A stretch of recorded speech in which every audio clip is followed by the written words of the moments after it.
Hi, my name is Desiree with WTI, and I wanted to share with you one of my favorite SPFs. So we know SPF is important to use not only when we're out on the beach or by the pool, but every day. And one of my favorites is this Sheer Touch from Hawaiian Tropic.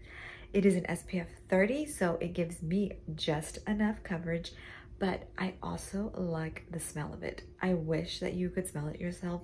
Very tropical smell, but it also goes on really nicely. So I have more of an olive tone skin, and so you're gonna see it goes right in, and I just like to put it on like lotion.